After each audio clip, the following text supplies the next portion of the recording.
militarismo santanderista que ha perpetuado la guerra, mejor dejémoslo atrás.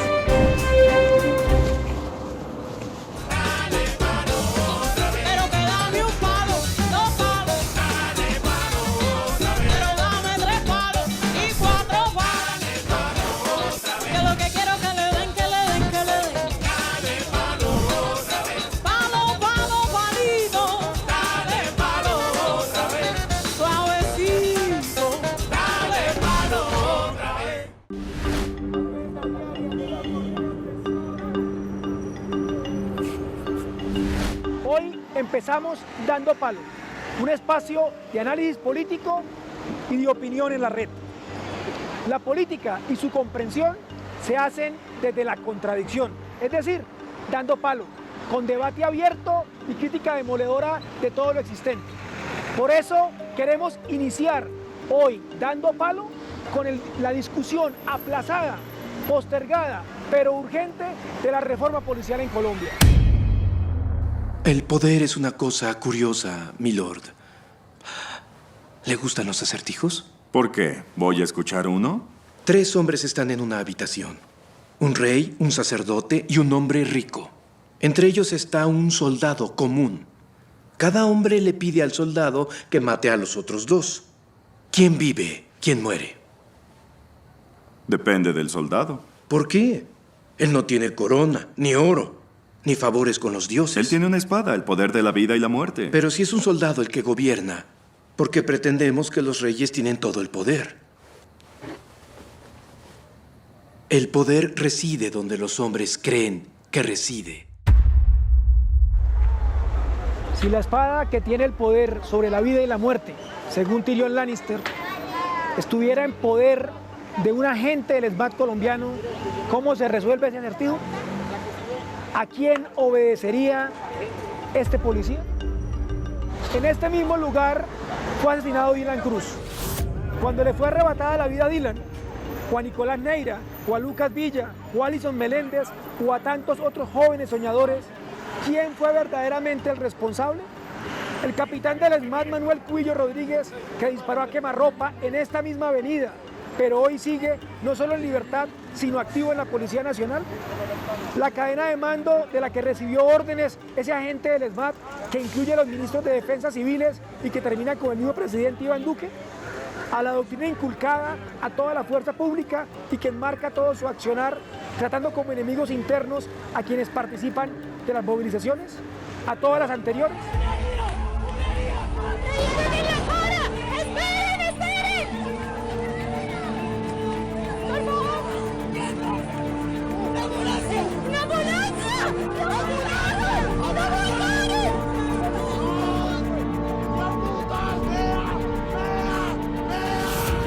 Arrancamos dando palo, sin querer resolver el acertijo de Lord Varys, pero sí convocando miradas diversas para comprender la complejidad y la profundidad de las transformaciones estructurales que requiere la Policía de Colombia y la fuerza pública en este país.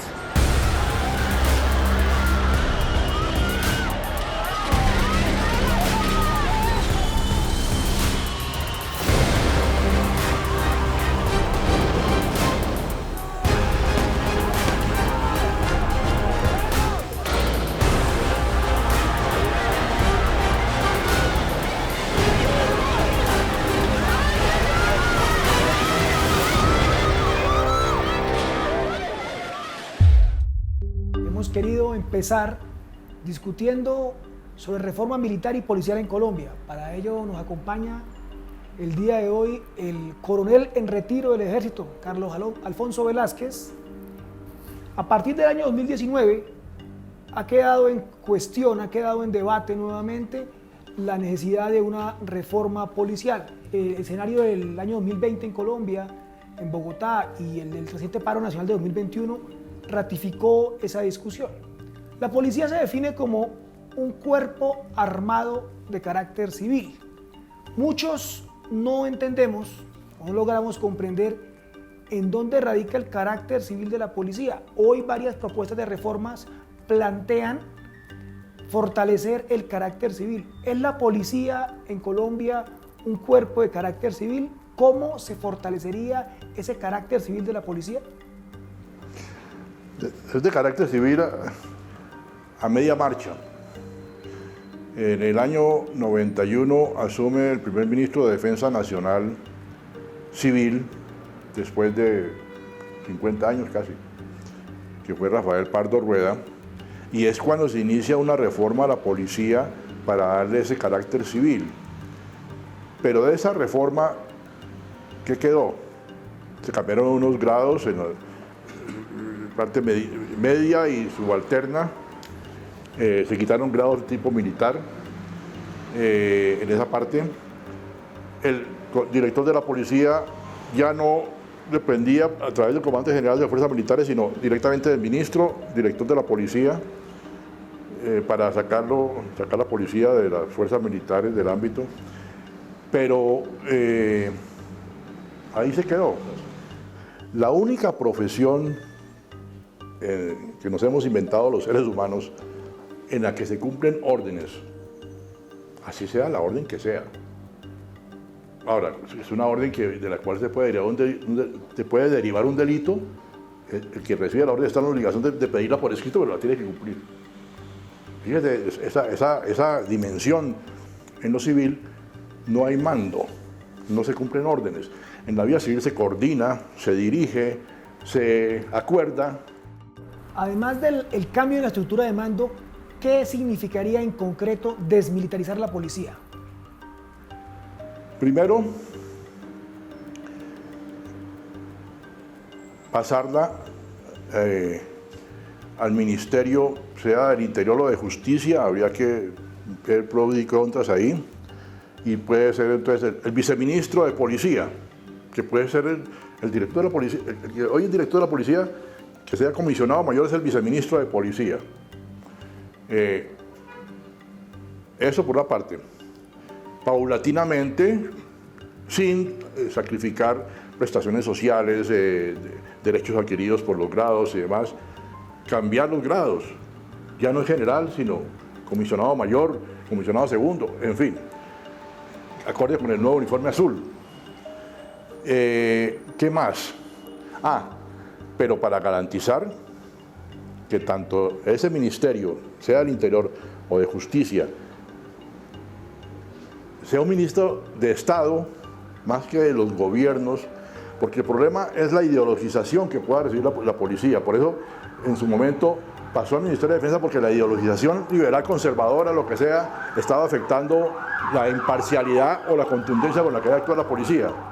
¿Por qué se han abierto tantas reformas y parece que ninguna Porque ha transformado? el problema no es la estructura, no es si está en un ministerio o no está en otro ministerio. Por ejemplo, recordemos el asesinato de Floyd en Estados Unidos.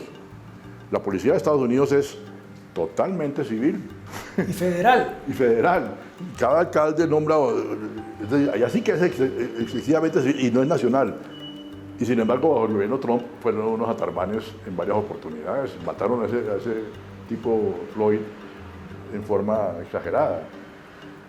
Entonces, punto uno. Lo político, el gobierno en países presidencialistas influye sensiblemente en las fuerzas militares y en la Policía Nacional, en sus formas de actuar, su postura de servicio o no de servicio, de represión o no represión. Primero, ese asunto.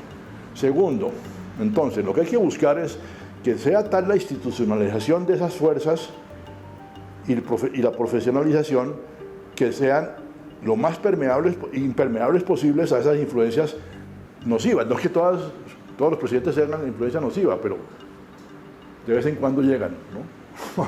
Llegan o no llegan. Y la reforma de la policía, yo diría que principalmente tiene que ser una reforma ética, de ética policial. El policía está para servir, para subsidiar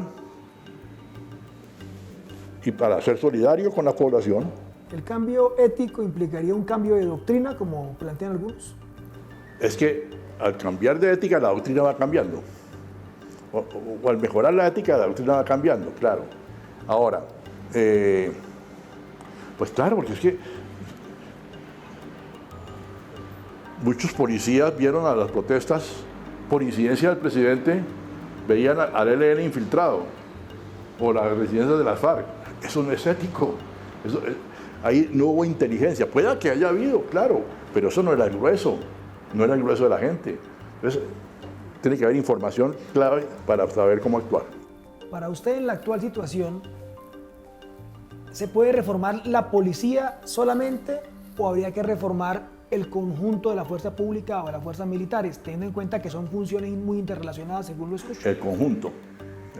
Y la reforma que desde el 2015 produjo un ensayo, un estudio de eso, debe estar colgado en la página web de la Fundación Unidas para la Paz, es crear una tercera fuerza, una Guardia Nacional Rural, parte del ejército, el grueso, porque se desdobla de cuadros y soldados, sobre todo profesionales, parte de la policía, de los que están más militarizados, los antinarcóticos, los carabineros, toda esta vaina.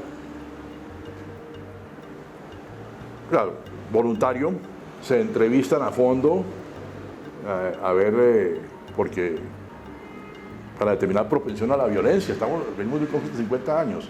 Entonces, los menos propensos a la violencia integran esa guardia, que es una nueva fuerza, se reeducan y se reentrenan por un lapso mínimo de 2 años, pero bueno, dosificado, de acuerdo si es cuadro, si es voluntario, en fin, y se empieza a operar en los municipios rurales más afectados por el conflicto. Dedicación exclusiva a ellos, permanencia en esos municipios. En esos municipios ni en la cabecera municipal ni en la parte rural va a haber policía, ni carabineros, ni ejército. El ejército se va replegando a sus cuarteles para reentrenarse, volverse otra vez ejército, sobre todo en las fronteras, la soberanía, estar listo como una fuerza disuasiva para cualquier tentación que pueda venir de otro lado, ¿no? Y la policía, que se va civilizando, se va concentrando en las áreas más pobladas, dedicada con prioridad a su función misional de seguridad y convivencia ciudadana.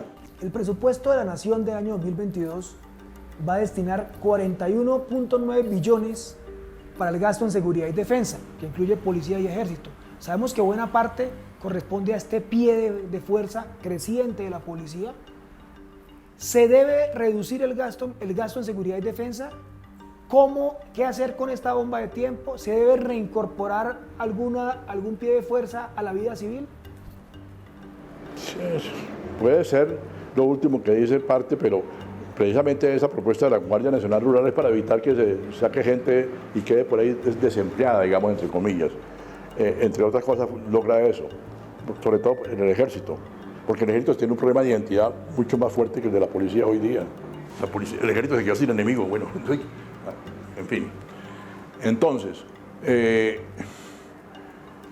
claro, yo no diría que reducir, sino que no sea gasto militar o gasto policial, sino inversión militar, inversión policial. Dosificar bien en qué se va a invertir eso y seguramente si sobra, porque es que el asunto no es crecer en personal, es crecer en solidez institucional, en profesionalismo. Usted dice Fuerzas Armadas a las fronteras, Guardia Nacional a la seguridad interna, especialmente la rural, Policía a la seguridad ciudadana y el problema del crimen. ¿Quién controlaría las protestas en esta propuesta de reforma que usted hace? Pues una policía reformada, sí, el SMAT de la policía, pero si un SMAT se reforma éticamente, son los estoicos, que con todo ese equipamiento que va, le tiran piedras y se mantiene quieto. Y no se deja provocar. Ya cuando sea una cosa excesiva, pues actúa con uso de la fuerza. Esa es la postura ética. Entonces, ahí la formación tiene que ser muy, pero muy fuerte o muy sólida para que no se dejen provocar. Y también para no desgastarlos, porque uno en el SMAT todos los días y dele es un desgaste tremendo. Entonces, cualquier pastorejo que le peguen a uno se voltea y como decía Uribe, cargado de tigre. Salve usted la patria junto a tantas personas que queremos una reforma de fondo de las fuerzas militares y la Policía Nacional hacia una democracia verdadera.